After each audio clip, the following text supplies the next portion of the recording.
Thank you for joining us. If you're a veteran struggling to get the benefits you deserve, you can always get a free case evaluation from our team at Hill & Ponton by clicking the link in the description or in the comments. That link will take you to our free case evaluation, which will help us find out whether or not we can help you with what you're struggling with.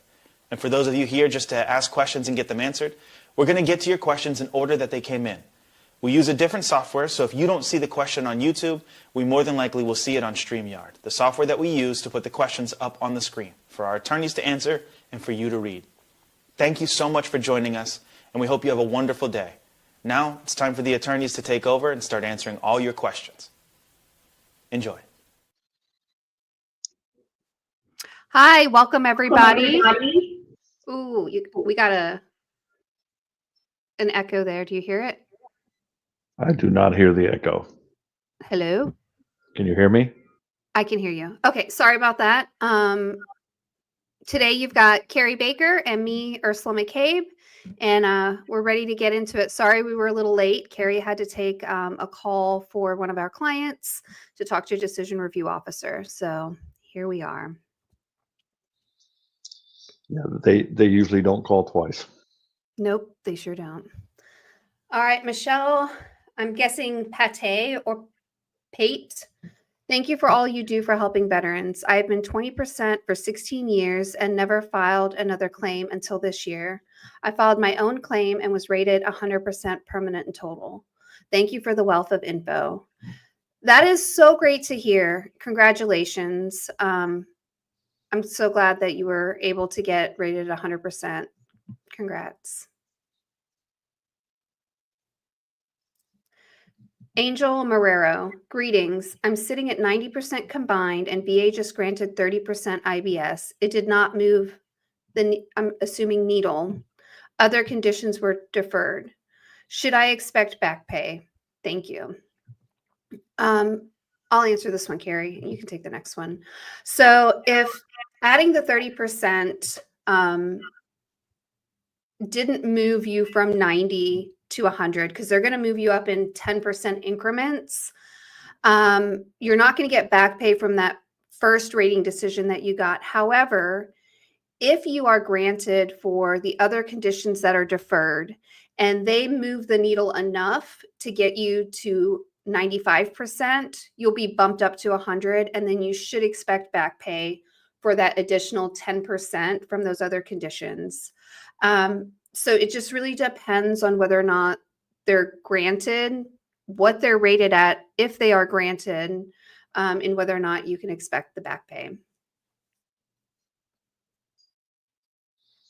Yep, I agree. I think the echo may be coming from my mic, so I'm going to switch again as you read this next question, Okay. so we can get rid of the echo. Yep. I did get some constructive criticism on one of our last ones to do a mic check. So whoever said that, thank you so much. I've now got a beautiful mic, so hopefully you can hear me better. All right, so I'm on a different mic now. Hopefully you can still hear me. I can. You're good. All right, Mark Hada, good morning. Denied service connection for frequent urination, but rather didn't consider it secondary to hypertension from heart medication. List provided to them, which I'm rated for. Are they supposed to look at all the angles before making a decision?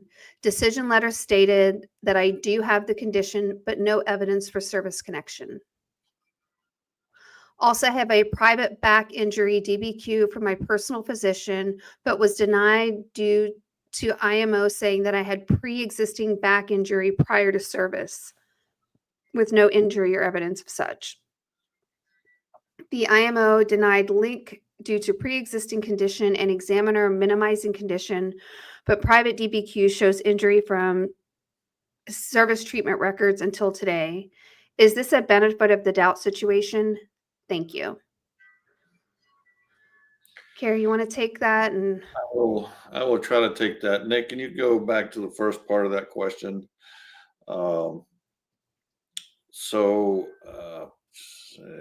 Rater did not consider a second. All right, go to the next, go to part 2. Okay, are they supposed to look at all angles? They are supposed to consider what's called all theories of service connection. But they routinely do not do that these days, even though that's what the law requires. We just saw a very silly rating decision where they denied radiculopathy for a back condition because the examiner said the radiculopathy did not start in the service. The examiner said it was due to the back was service connection. They denied service connection because they clearly didn't consider all theories of service connection. So this is something you're probably going to have to appeal. You can ask for a decision or higher level review for a conference with a decision review officer. If you think they didn't consider all the angles, all it takes these days is one incorrect medical opinion to get a decision like that, especially when it's clear that you have a residual from an already service connected condition. So go to the next part of that. So private back injury, DBQ, by personal decision denied due to I'm saying, yeah. All right, go to the last part. And we see this quite a bit too, where somehow most of the time when we see something like this, the rater is asking the examiner for an opinion and addressing it as a pre-existing condition when it is not whatsoever a pre-existing condition. That examiner is then most of the time going to simply answer the question that's in front of them without looking any further, just assuming it's a pre-existing condition. You are entitled to what's called the presumption of soundness, which means you are presumed in sound condition when you entered the service, unless something is noted at entry. In other words, if you had a back condition noted at entry, then they might have grounds to say you had a pre-existing back condition. But they are not supposed to do that if you have a clean entrance exam without rebutting the presumption of soundness. And it requires some pretty significant evidence to rebut. It has to be clear and unmistakable evidence that the condition existed prior to service, and then also clear and unmistakable evidence that service did not aggravate it. All right, so there's two prongs there that VA must overcome, and the burden is on them, not you, when you have a clean enlistment exam. So again, you might want an HLR with a conference to a DRO pointing out the fact that you have a clean enlistment exam as long as there's no back injuries noted on your enlistment exam. As long as that's the case, I would say that's a duty to assist there. They're probably going to have to go back and get another opinion based on the accurate facts of record. So, yeah, I agree. I would maybe also just try the higher level review and say, we have a positive opinion of record that says this. The other opinion is inadequate because they're using the wrong facts, and maybe they could grant that. So I'd bring that up as well. But for everybody that's listening, one thing to always remember when it comes to like secondary service connection, for things like, urinary frequency, migraines, things like that, the residuals of your medication can also lead to secondary service connection. So if you're taking a medication that then, like for migraines, and I'm just making things up here, for migraines, that eventually leads to an ulcer in your stomach, and that's a residual of the medication that you were taking for those migraines, you can get that stomach condition service connected. So keep in mind, the medications that you're taking for some of your conditions. All right. Bill Barrett. I'm currently rated at 30% foot and 0% scars due to a non-combat gunshot wound. The foot will be amputated below the knee this month. Can you speak with me on which level of SMC I'm entitled to? yes, SMCK. Yeah. You mean take that, or you want to do that? Ursula? You can take it. You'll be able to answer it more precisely than I can. Well, so the rating for an amputation below the knee is 40%. And the SMC level is SMCK. if we're just talking about one extremity. Okay. So it's 40% with SMCK. Anything else is incorrect. Anything lower, I should say. If the amputation is at the knee or above, meaning like through the joint or right above the knee, then that's a different rating. All right, so it should be a 60% rating at that point instead of 40 plus the SMCK. To get higher than that on the SMC, you have to have loss of use of both extremities. Doesn't sound like that's the case. So so you'd get a bump up in the rating plus SMCK for that amputation. Now, generally, you can't get higher than 40 on something like that. It's something to remember here, because you have something called the amputation rule. All right, the amputation rule says you can't be rated higher for an extremity than if that extremity were amputated. But you have to consider the level of amputation. The reason I say that is because after the amputation, sometimes people end up with what's called a painful neuroma, which is basically an inflamed nerve at the end of the amputation stump. A painful neuroma will allow you to go up an additional 10% on that extremity.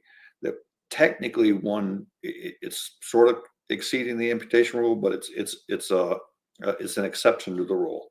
So just keep that in mind if you have complications from the amputation. I think that's all. I agree. And I've also seen with amputees that after the amputation, years down the line, it can also lead to some vascular problems because your body's not using its normal vascular system. It gets disrupted. And so, if down the line you start having vascular issues, heart conditions, definitely talk to your doctor and see if that could be partly from the amputation, because a lot of people don't think about that. Your vascular system is completely rewired down there.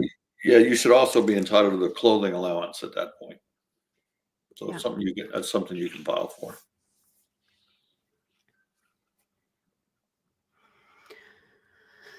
McCacken, thanks that all you do for vets. You're very welcome. We're happy to. I'm currently waiting on a supplemental claim decision. Should I file in new claims at this time or should I wait for the decision? I submitted an intent to file on September 2024. Thank you in advance. So if you filed a supplemental claim and then you filed an intent to file, you have a year to file new claims from that intent to file. So you could wait. It depends if you're asking whether or not you should file for the same conditions. If that's the case, the answer is no. Wait until you get a decision. But if you want to file for different conditions, you can do that when you would like to. I'm afraid I have to get on my soapbox once again here. Get on it. All right. Let me step up on it. Look, if you know, you need a hand up. You need a hand up. Hold on. Hand up. Hand up. All right, I'm on the soapbox. If you know you're going to file more than one claim, file them all at the same time if you at all can. I understand there's times when something may come up and you might need to file a subsequent claim down the road, but we're all under the Appeals Modernization Act these days. And when you start getting multiple claims in the record, it gets complicated. And VA has a lot more room to mess things up. And they do. Yes. And so it's just a good rule of thumb. If you're going to file a claim and you think there's something else you might file for down the road, file it now. All right. File it get everything on one claim and that's because under the AMA, these things can get bifurcated all over the place. And once that happens, there's not a whole lot you can do about it except deal with each individual one. So don't be the one that bifurcates them by filing claims at different points, if you can help it. So just a word of advice, make things easier on yourself. Do you need help down? I fell down. Yeah, let me get you down. Okay. I'm down. down from my Excellent. soapbox. It may not be the only time I get on the soapbox. We know how that goes. All right, next one. J Monk was denied lower back strain. VA states this existed before joining service. How do I convey to VA that my military service was the cause? Ruck, march, wearing heavy gear. Military recs show complaints. So this is very similar to the previous question. So one way is when you take a look at your claims file or your service records, there's going to be an entrance exam and an entrance report of medical history. If those are clean and there's no mention of any kind of back issues, then like Kerry said, there's the presumption of soundness that attaches, especially if you've got the complaints in military. Now, what I see a lot with these type of claims and the issues are that while you may have injured it and you went and you got a strain and had ice packs and ibuprofen given to you, the condition gets much worse as you get older. And so VA a lot of times will be like, well, that's not from your military service because it's 10 years later. It must be from something else, even if there's no evidence that it's from something else. So you want to make sure that you kind of eliminate all those other things that it could be and link it back to the military service. There are even times where something happens after military, but had your back not already been hurt, it wouldn't have been so hurt now because of whatever happened. So in a situation like this, if you don't already have a medical opinion, you may want to get one from an orthopedic person, but really just process of elimination and show chronicity of symptoms. Just show that it hurt this whole entire time. If you don't want to go out and get the medical opinion, there are ways to get around it. A good lay statement. Mm-hmm. Yeah. ST, 1 of 3. Why is the RO not applying case law from Laska v. McDonough? Why are they still making vets appeal to BVA for SMCT? We applied for aid and attendance SMC on November 23, and it was denied in March. Hired an accredited rep who did an HLR with informal conference in July. 2 CMPs ordered and completed. BEA even deemed him incompetent on October 10th, but one of the examiners from the CMP wrote that he was competent. The original 2680 was filled out by our personal psychiatrist who gave solid evidence that he is incompetent. So our claim was denied again 10 days ago. Rep said we must appeal to the board.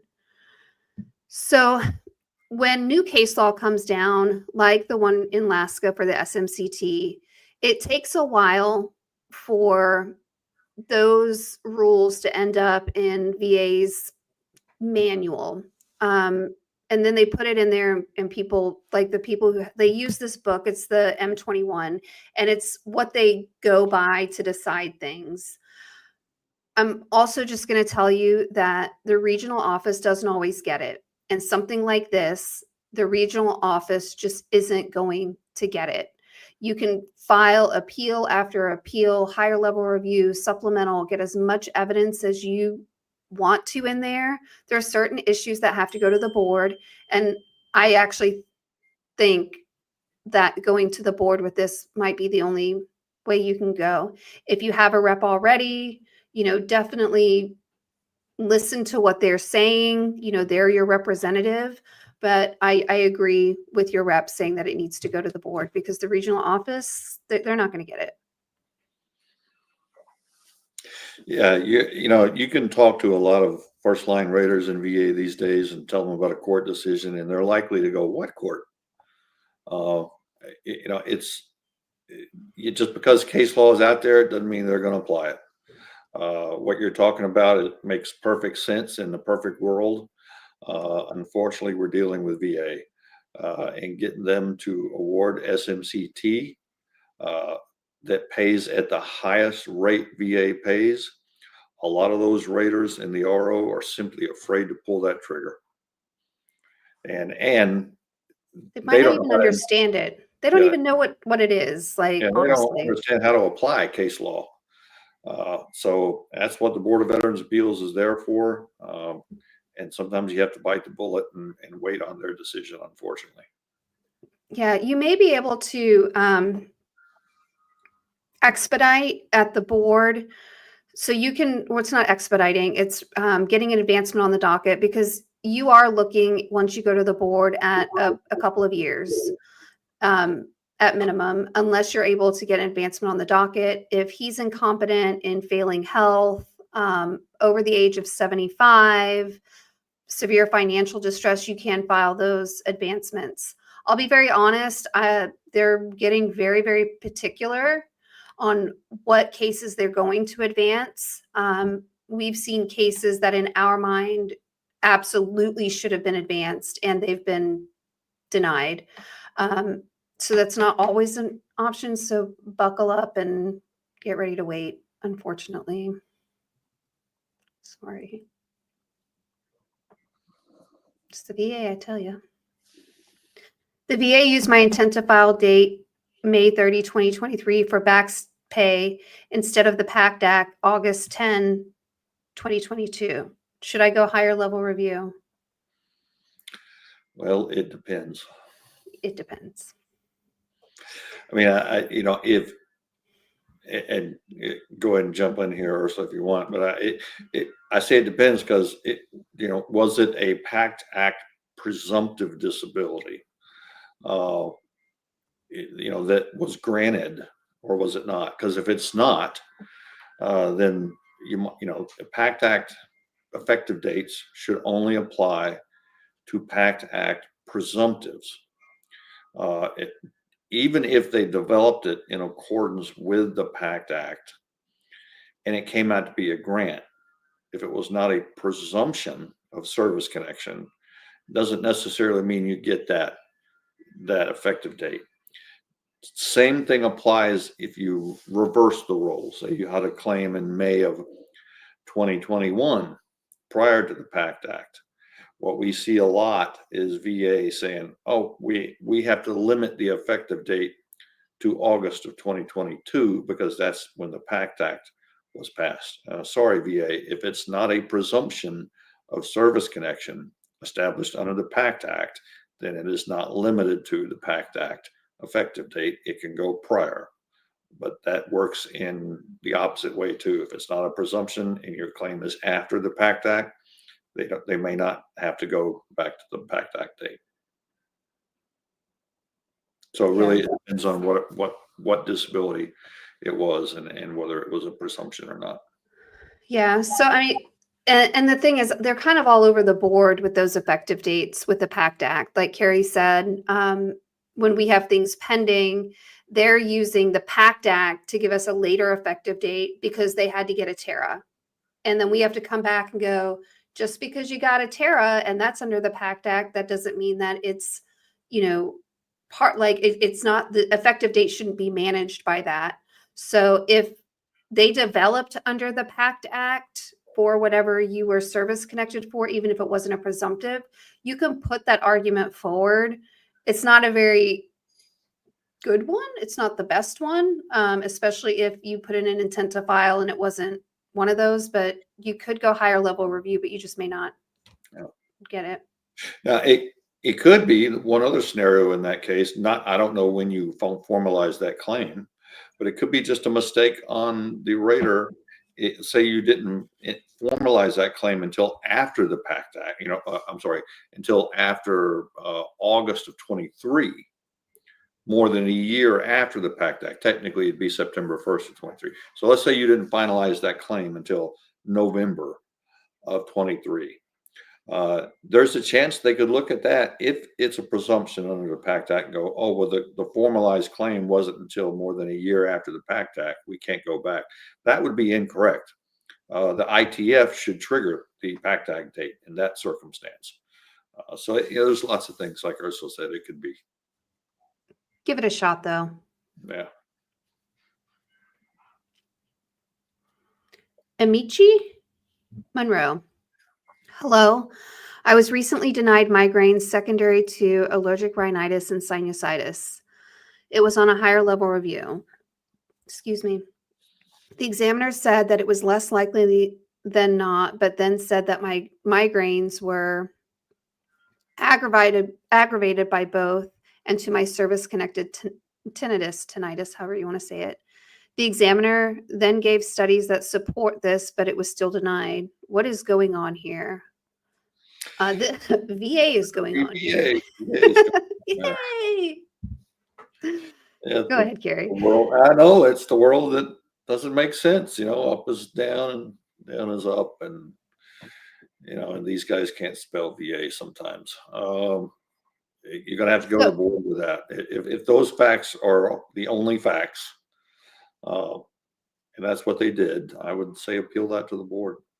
Well, let me ask you, if you went higher level review and then they sent it back to get exams and then gave these opinions and you got a decision, you could go higher level review again.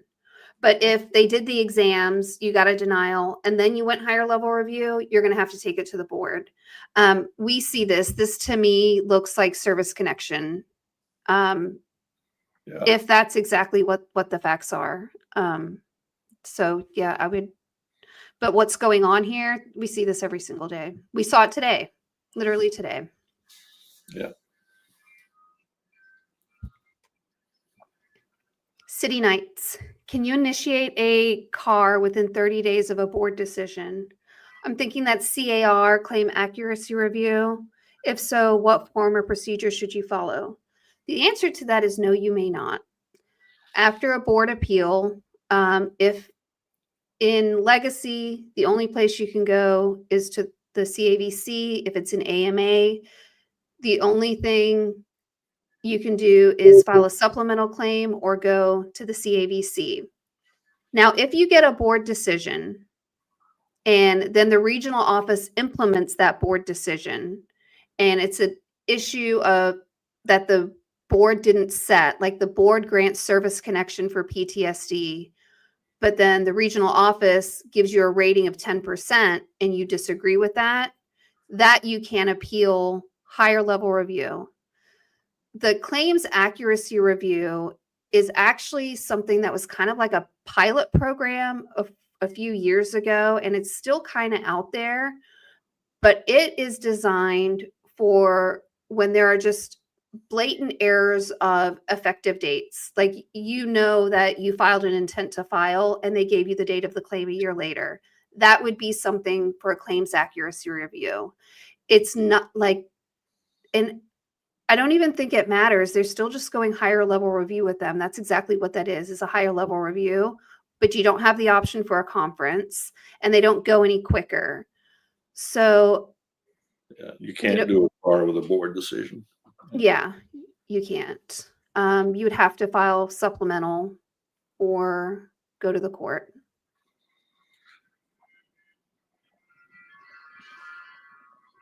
Hobie1 Kenobi. I filed a supplemental claim 280 days ago. I'm still waiting. However, 30 days ago, VA sent it back to VES for rework. Is there rules as to how long VES has to complete a rework? I don't know them if there are. I don't think there is. No, they have a goal. They have a goal of 30 days to get exams back to VA or to conduct an exam once asked. They don't always meet that. They usually do. It is important to the contractors to try to meet that rule or to meet that goal. If you can't make the exam and you try to reschedule it and it's going to take you more than 30 days out, they will be kind of asses about it and say, oh, you're going to have to go back to VA, when they should just reschedule it. But that's because of that goal of theirs to meet 30 days. And it's all about getting paid their contract money, if you want to know the truth about it. But sometimes things take longer. They have to run things through their quality assurance folks, and it just takes longer to get back to VA. But the 280 days, things are taking longer, and they've increased in delays just in the last 6 months considerably. So we're slowly getting back to where we were, 5, 6, 7 years ago. In fact, they might have been faster 5 years ago. But things are starting to slow down in VA, unfortunately. And there also may be stuff you don't know about going on. Like maybe they sent it to VES. VES had a clarification question. They had to get the right question answered. Maybe the exam came back and it was inadequate and they needed more stuff. And so there might be other stuff going on too. But once that exam is complete, I think it's pretty quickly after that we're seeing decisions.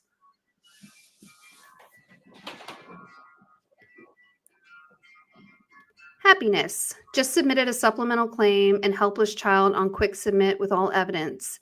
Any other advice for caregiver supplemental claim? And can we add new evidence on quick submit as much as needed? What other tips do you have for helpless child? If your child is 20, do they start paying you when they make a decision? Okay, a couple of questions here. So go, Benji and Nate, could you go back to the beginning? Okay, you submitted a supplemental claim and helpless child. I'm not sure if that supplemental claim was for a caregiver VHA application or another one. So I'll talk on the caregiver stuff unless you want to, Kerry. No, go ahead. Okay, so the caregiver stuff, the supplemental claim there. So when you file that original claim, you're filing it through VHA or the Health Administration, and they have a whole set of things that they're going to look at, and they are going to handle that through the VHA.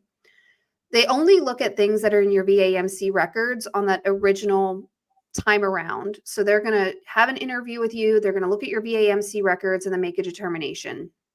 When you're filing that supplemental claim, and you're saying this is for the caregiver program, you would want to add anything, from your other benefits things. So if you're getting aid and attendance, or if you have private medical records that show that, you need all this help, you want to get that stuff put in. And yes, you can submit as much evidence as you want. Make sure if you are submitting evidence for a caregiver appeal, you're not just putting it up onto quick submit. Make sure it's noted that it's a VHA appeal, because otherwise it's going to go into your compensation side. People are going to get real confused. They don't know what they're doing over there. So just make sure that it's noted that it's for the VHA appeal. I haven't seen a decision come back from supplemental where they've actually reviewed additional documents that we've sent in. But just get any information you can in there that's not already in your VA records that shows that you need help for a caregiver. As far as the helpless child, go to the next question. Next slide. So helpless child. So this is something I've had a couple of clients with this.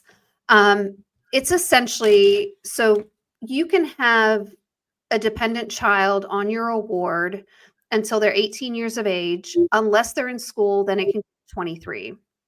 The helpless child is designed for severely disabled children who, before they turned 18, were severely disabled, meaning they are unable to work and get a job prior to turning 18. So if you have a child that turns 18, they get into a car accident, now they're fully dependent on you, that doesn't count. But if your child has, let's say, cerebral palsy and is severely handicapped, that would qualify for helpless child. All you need to do is show that that child, prior to turning 18, is unable to maintain a life by going to work. If they were unable to ever work, then that qualifies. As far as the child, when they start paying, I don't know. I actually don't know if it would go back like regular dependents.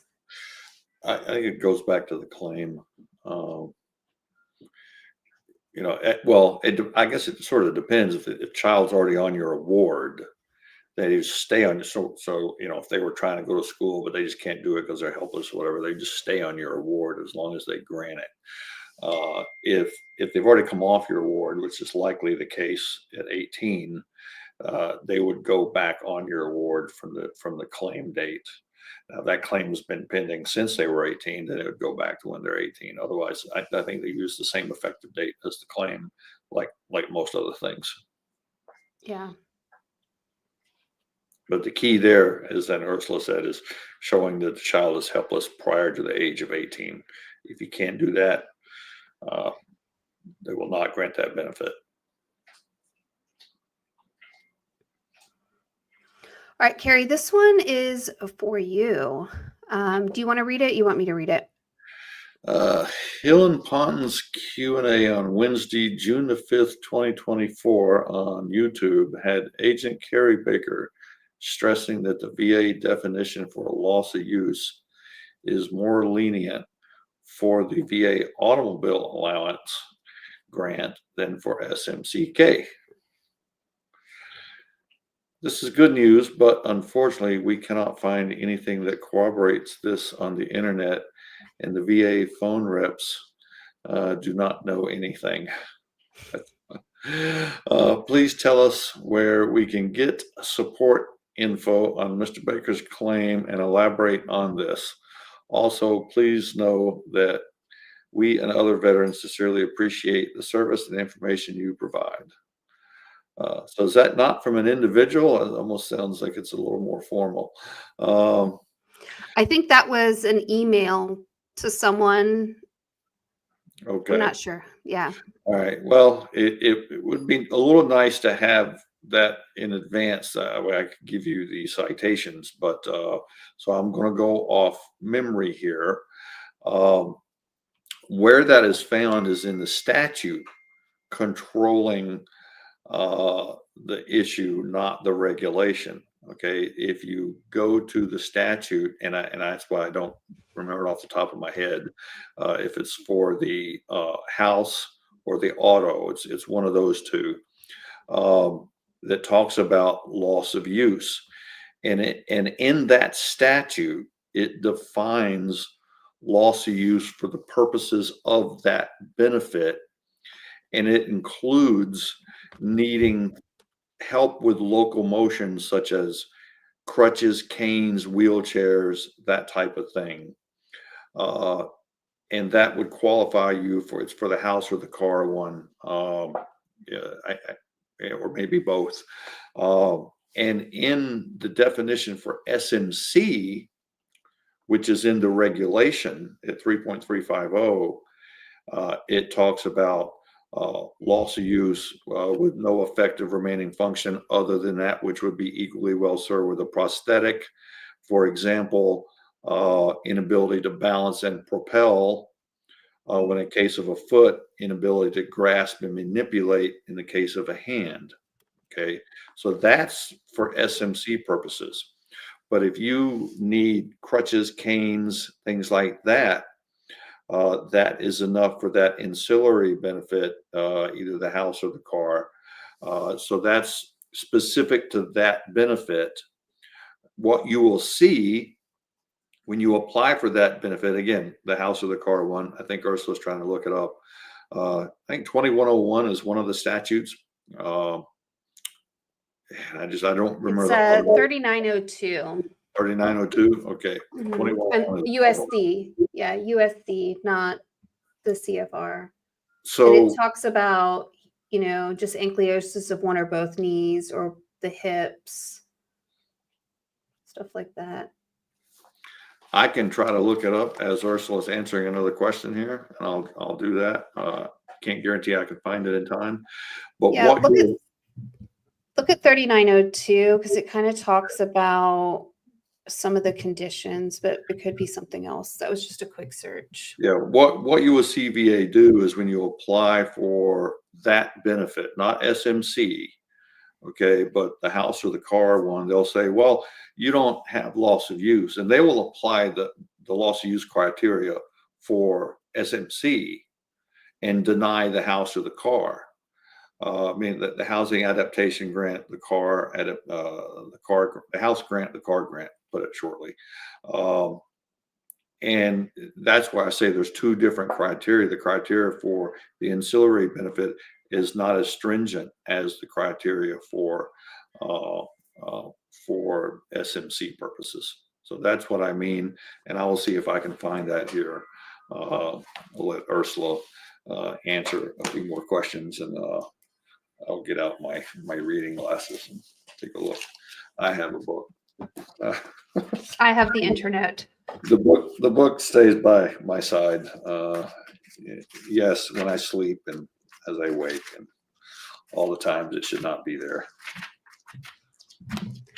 All right. Hi, HL. I'm already service connected for GERD secondary to PTSD. Can I file IBS secondary to PTSD or GERD? So GERD and IBS,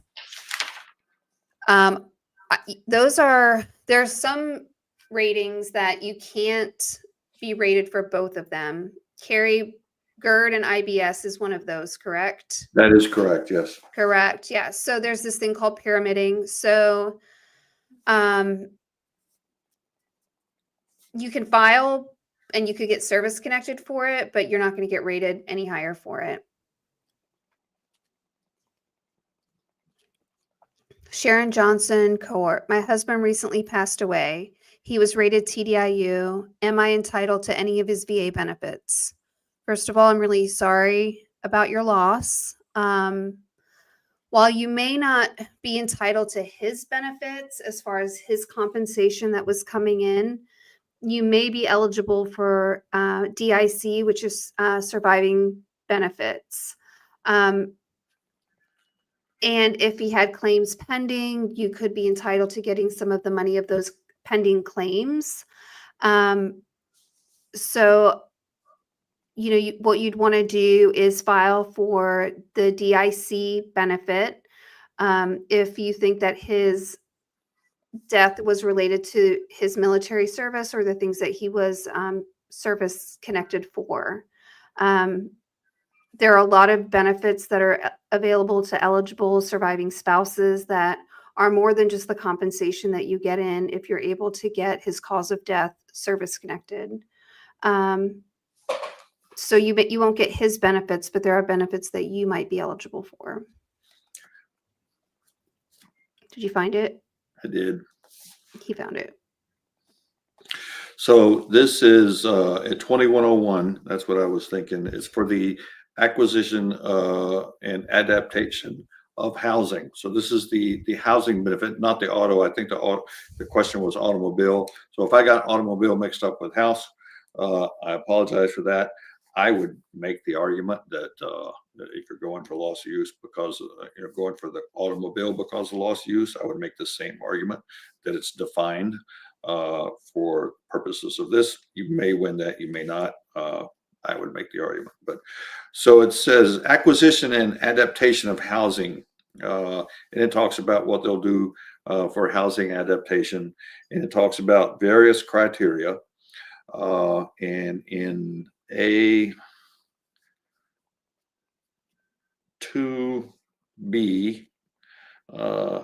small I, it says the criteria described in this paragraph are as follows. First one, the disability is due to loss or loss of use of both lower extremities, such as to preclude locomotion without the aid of braces, crutches, canes, or a wheelchair. Now, if you're in a wheelchair, talking about SMC, you should get SMC if you're in a wheelchair, all right? But you're going to have a hard time getting SMC if all you need to get around is braces or crutches or canes, okay? Odds are they're not going to give you, or they're certainly going to make you fight for SMC. But for the purposes of getting the home adaptation, all right, loss of use is under that criteria, not the SMC criteria, right? So, and we see that benefit denied a lot simply because VA is not awarded SMC for loss of use. One is not dependent upon the other. So that's what I meant. Hopefully that answers the questions that was asked there. And that's if you can get that benefit, you need it. It is a really good benefit to be able to get. to make you a little bit more independent in your home. And like I said, I would argue the same thing for the automobile. Yeah, I just read the automobile, which is the 3902 and what an eligible person is. And it seems like for the automobile, you do actually have to have loss of use of both hands, both feet, permanent visual Mhm. issues. So, But the and question would then, is the definition of loss of use for that benefit. You know, is it loss of use for SMC purposes or loss of use under 2101? And I could see VA trying to say no, it has to be SMC, but that is the one place in statute that Congress has defined loss of use. Uh, and so that, you know, it's an interesting point that, you know, that Congress has defined loss of use. Granted, it's for that housing benefit, and VA has defined loss of use with a more stringent definition. I always felt that was a bit interesting. T. Hirsch 104. Okay, let me get ready for this one. I have beta thalassemia minor genetic with anemia documented in service treatment records, not noted at service entry. VA denied as a defect through, says service connection may be granted for hereditary diseases which first manifest during service. M21 also says service connection if it manifests in service. VES, CMP service connection, and 3 secondaries are connected to the BTM under favorable findings. After denial, I asked my VSO to submit a CAR for me, but she failed to do so within the 30 days of the denial. She submitted the CAR request months later. It went to a higher level review. Does this higher level review remain with the Seattle CAR office, or does it go back to the RO? If it goes back to the RO and it's denied again because a higher level review was already done, can I now submit a CAR request within the 30-day period? Unfortunately, no. If it came from a higher level review, you're not going to be able to file another higher level review. And like I said, the CARs are kind of like a higher level review. The way you file them is you file a higher level review, and the only thing you do is you write CAR on the top, or claims accuracy review. I don't, Yeah, there's no difference. I mean, a CAR is an HLR. yeah. And there's no real CAR office. There are simply offices that do higher level reviews, and those are the DROCs, the Decision Review Operation Centers. And it will not go to an RO in that circumstance. Yeah. Yeah. So I mean, like I said, the whole CAR thing, I don't know that I know it was a pilot program. I don't know that they actually, like, I think they just kind of kept it going, but I don't know that there's actually a process for a CAR. I do think they're just going to the higher level review people, and they're treated like higher level reviews. Yeah, I would say you haven't lost anything by getting to an HLR on that, because an HLR is going to go to a decision review officer, just like a CAR would. And so at the end of the day, you're getting an HLR review, regardless if it's phrased as a CAR or not a CAR. And I know we've kind of been through this journey with you, because I remember some of the other questions you were asking about this. And, you know, this is one of those things when you're dealing with a hereditary disease like this. Remember when we said, like, the RO just doesn't get it? They're just not going to get it.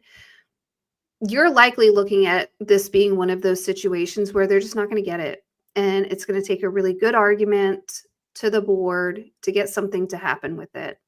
You know, so good luck. If you don't get it at the regional office, maybe try the board. Yeah, I've had a number of those over the years, and you almost always have to go to the board with it. You know, while there is that general counsel opinion that does say, you know, hereditary diseases that have their onset in service can be service connected. And that's a strong general counsel opinion. When you've got evidence that a layman VA rater looks at and says, well, that's a genetic defect, they're going to think that's one of those situations they can't grant service connection. Now, a true genetic defect is like being born with an extra thumb. There are differences there between hereditary things and genetic defects. That's a familial situation that sounds like you've got. And if it definitely started on active duty, I would take the case to the board. I would simply stop screwing around with the regional office. They're simply not going to get it. Yeah, and just because you're at risk for hereditary conditions doesn't mean you're going to get it. And maybe something in service kind of triggered it and got it going. So, I think that's might be why they, have that general counsel thing. But remember, the VA and the RO, they just read their M21, and if it doesn't say anything, they just deny. But good luck, Mr. Hirsch. Vincent Seifert. I'm 100% TDIU. VA granted new effective date of March 30, 2022. It was previously April 2023. Will they pay me retro for the difference? They absolutely should. They should have already, if you already got the decision. Unless Yeah. it was yesterday. Yeah. Unless you're a retiree and they're doing a DFAS offset, which means they'll still pay you, but it's going to be delayed a couple of months. You'll know if there's an offset if you read the notification letter that they send with the decision. It's kind of, I know there's a whole bunch of pages and a lot of it looks like gobbledygook, but there is some, if it's a retirement withholding issue, you'll see it on there, but you should have been paid already. Usually when you get that notification letter, the payment goes out. Too. Old Soldier received 100% permanent and total rating from remand. Increased 10% to 40 both sides, but they didn't increase IVDS from 40 to 60 as requested and supported by 2 CMP exams. Is an appeal worth it? Thanks for all that you do. I don't. It depends. I don't think it is if you're already 100% permanent and total. Okay. What's the question? Increased 10%. So he's already 100% and he's 100% permanent and total. And his CMP exam, like they didn't increase his IVDS from 40 to 60 and it's supported on the exams. Is it worth fighting? I don't think it is. I think leave good enough alone. I'm going to give you my opinion, and that's all it is. You're not going to see a 60% for a back disability these days. And I mean, it happens once in a blue moon. But the reason it hardly ever happens anymore is because the rating criteria says you need 6 weeks of bed rest prescribed by a doctor. That's almost malpractice these days. Okay, doctors don't prescribe bed rest for 6 weeks for a back injury. They want you up and moving and going to physical therapy and all that, because that kind of inactivity can make a back condition worse. And it was like that when they made that change in the rating schedule. The person that wrote that rule, well, I have my opinions on, but they should never have written it that way. And so no doctor is going to risk malpractice and telling you to go lay in bed for 6 weeks. And if a doctor is not telling you that, then it's not bed rest prescribed by a physician. And that's the criteria for the 60%. And so, but like Ursula said, you're already permanent and total. I'd leave it alone. I look at it like this: a 40% for a back, in my opinion, can go one direction, and it's not down. Yeah. Yeah, we typically, if we see someone with a 40% back rating, we're just like, leave it. Don't poke the bear. The only thing I will say though is if you are at 40% for your back and 40% on both sides, even if you don't need it now, down the line, if you're unable to, ambulate around your house and get dressed and take a shower by yourself and things like that, there is additional compensation through aid and attendance that you might be able to get to, especially as you get older, if you need the help of someone else. Yeah. Or if you're in a need help. wheelchair because of the radiculopathy. Some people are. Yeah. Yeah. That could be SMC, loss of use.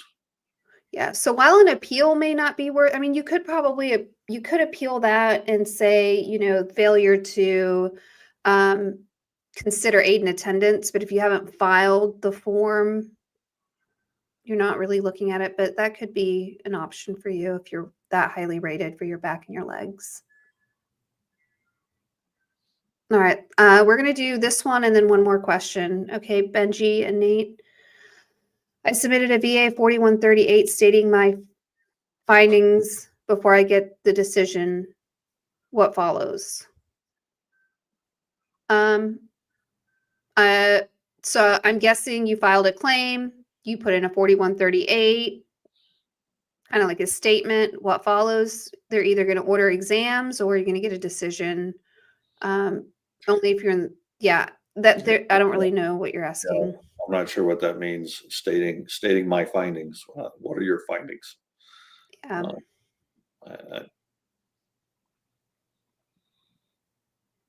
Is it okay to do a supplemental caregiver claim on quick submit since it's a VHA? Yes, that's how you're supposed to do the supplemental claims. When you look at the supplemental claim form, there's a part, it's kind of in the middle of the first page, and it asks what kind of benefit or what you're looking for.